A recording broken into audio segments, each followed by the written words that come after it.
La semaine dernière, une étudiante qui vit en France m'a dit cette phrase. Ah, si j'avais su tous ces codes culturels avant. Et je me suis dit, bon, première chose, il ne faut pas avoir de regrets. Et deuxième chose, je me suis dit, c'est vrai, il y a tellement de choses nouvelles quand vous arrivez en France. Du coup, je vous ai préparé un épisode sur ce à quoi vous pourriez vous attendre des Français. Et comme il y a beaucoup de choses à dire, j'ai décidé de vous offrir 2 épisodes à ce sujet. Et aujourd'hui, on va donc parler des attitudes des Français, des manières, des coutumes, notamment à table. Bonjour, je suis Jonathan, professeur de français natif et coach pour tous ceux qui souhaitent gagner en confiance en français.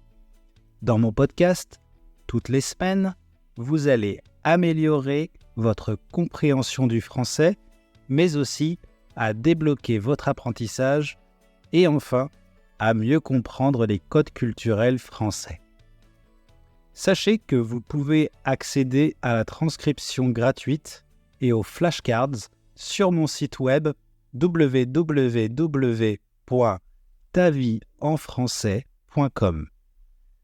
Et si vous avez un moment, vous avez aussi la possibilité d'évaluer ce podcast avec une étoile et un commentaire.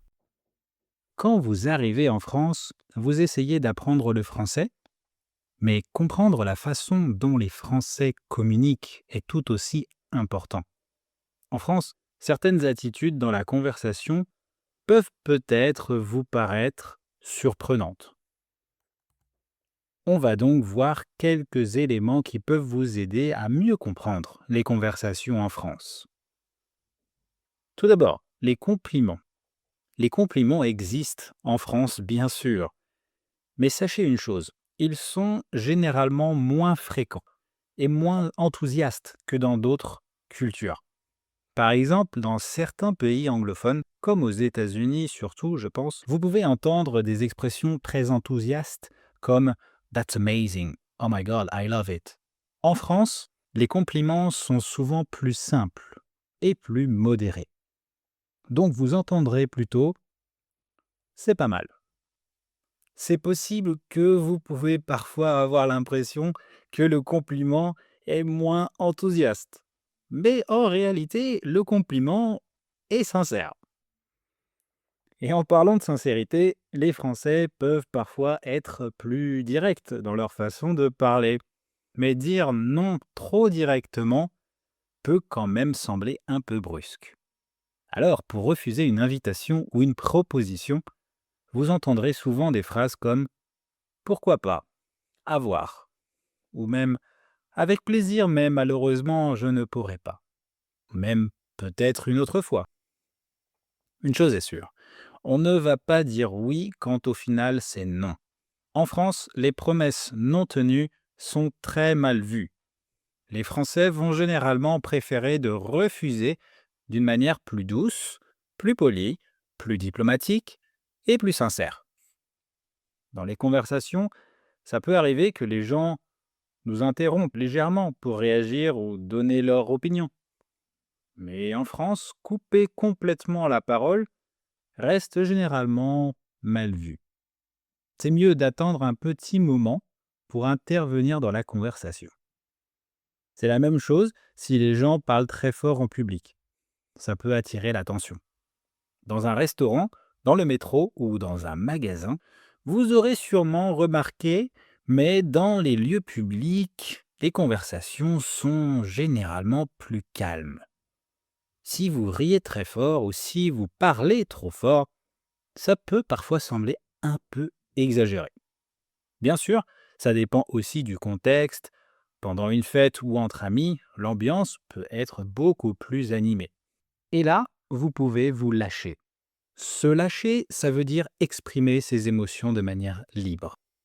Alors, pour certaines personnes, se lâcher peut vouloir dire qu'ils se sentent libres d'exprimer leur colère, notamment pour râler, mais pour parler facilement de leurs émotions, comme la peur, la tristesse, la frustration.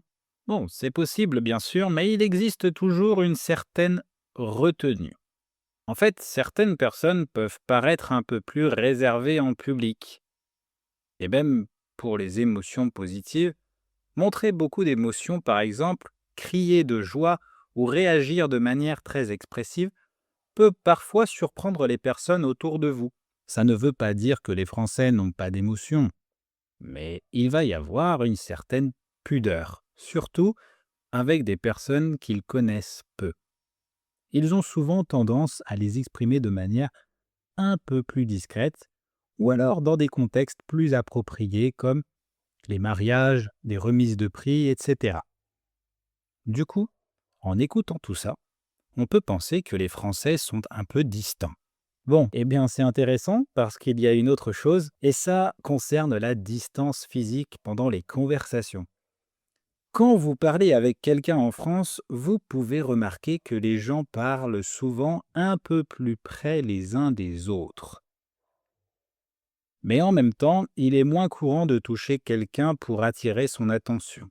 Par exemple, toucher l'épaule d'une personne que vous ne connaissez pas très bien pour l'appeler peut sembler un peu étrange.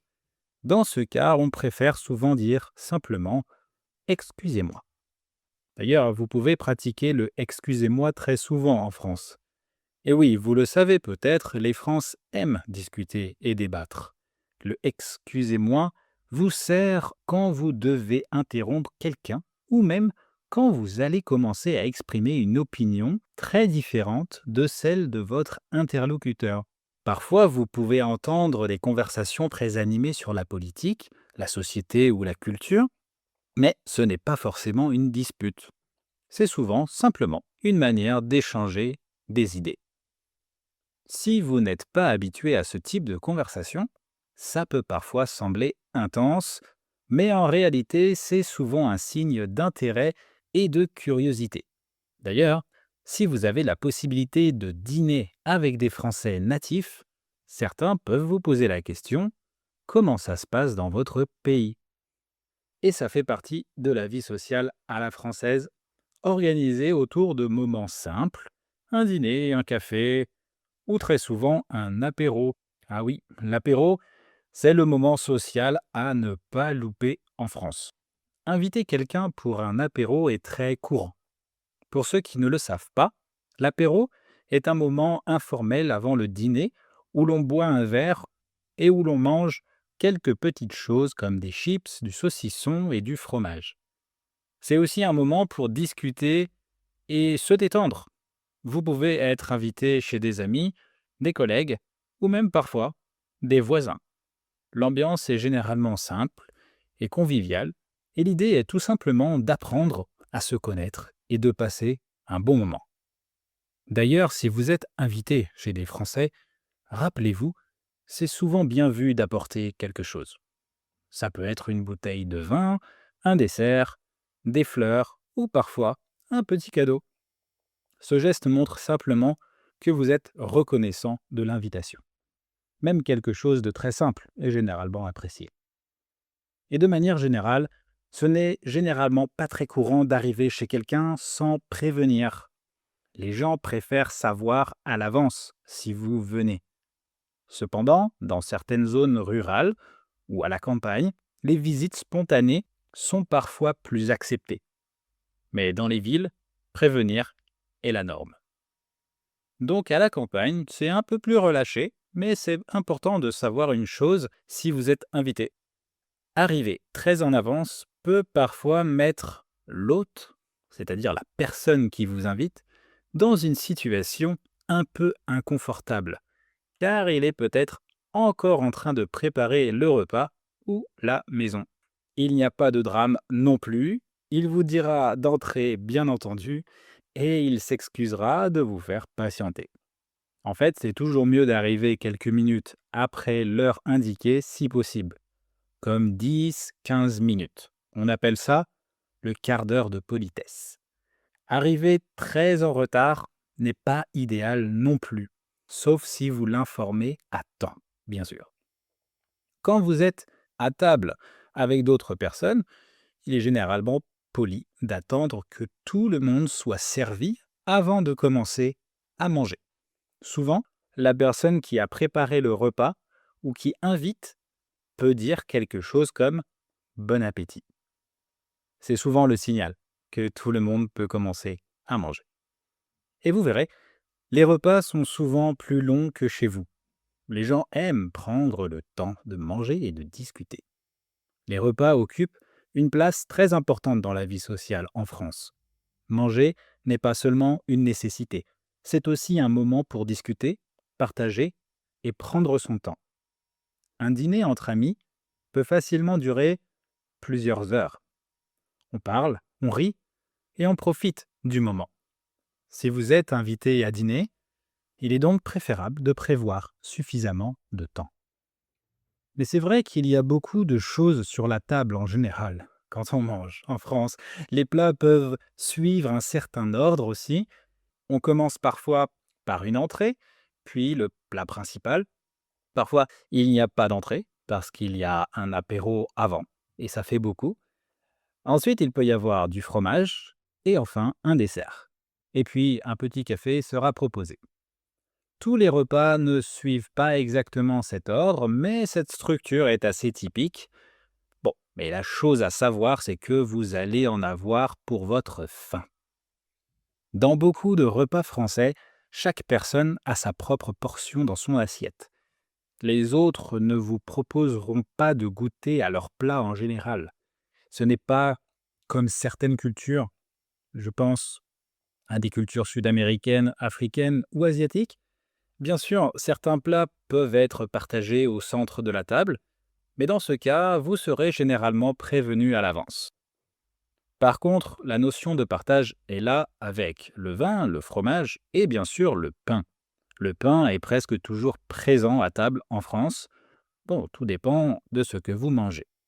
Et je vous disais, manger c'est bien, mais discuter c'est mieux en France pendant les repas.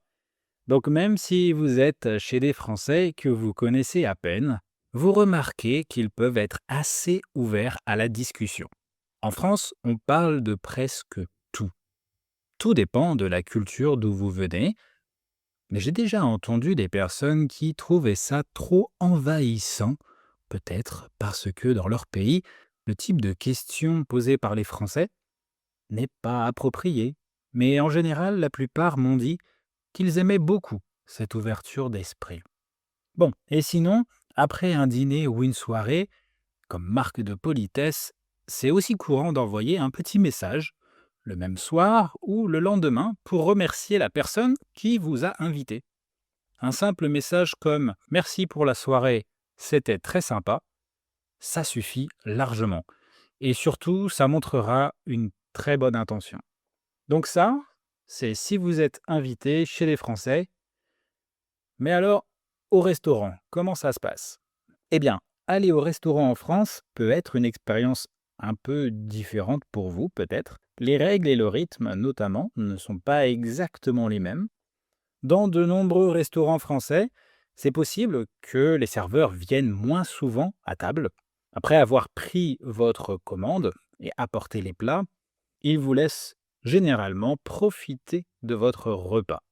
Ils ne vont pas revenir régulièrement pour demander si tout va bien. Peut-être une fois, mais pas plus. Sinon, on va le trouver un peu lourd. Donc, ça ne signifie pas que le service est mauvais. Au contraire, c'est souvent une façon de respecter votre moment à table. Ça ne vous empêche pas d'aller le déranger quand vous voulez. Pour appeler le serveur, ne dites jamais garçon. D'accord? C'est une très vieille habitude française. Vous vous contenterez de dire s'il vous plaît. Au début, il pourra vous proposer, si vous voulez, un apéritif pour commencer, et aussi, il vous proposera la carte des vins, normalement. Et si vous voulez de l'eau, vous pouvez demander une carafe d'eau. C'est de l'eau du robinet, elle est potable et gratuite. C'est quelque chose de très courant en France. Sinon, à la fin du repas, le serveur ne vous apporte pas toujours automatiquement l'addition. Parfois, il vous faut la demander. D'ailleurs, si vous vous posez la question de savoir s'il faut laisser un pourboire au serveur, eh bien en France, le service est déjà inclus dans le prix du repas. Ça signifie que le pourboire n'est pas obligatoire. Mais certaines personnes laissent tout de même quelques pièces ou arrondissent l'addition pour remercier le serveur. C'est un geste apprécié, mais ce n'est pas une obligation. Alors, quelles sont vos expériences? Je serais curieux de lire vos commentaires. Je parle beaucoup de culture française avec mes élèves, surtout ceux qui vivent en France ou qui veulent y vivre. Je pense que c'est une manière pour eux de les ouvrir encore plus. Et si vous voulez faire partie de mes élèves, n'hésitez pas à me contacter. Vous êtes bien évidemment les bienvenus pour assister à mes cours qui sont personnalisés.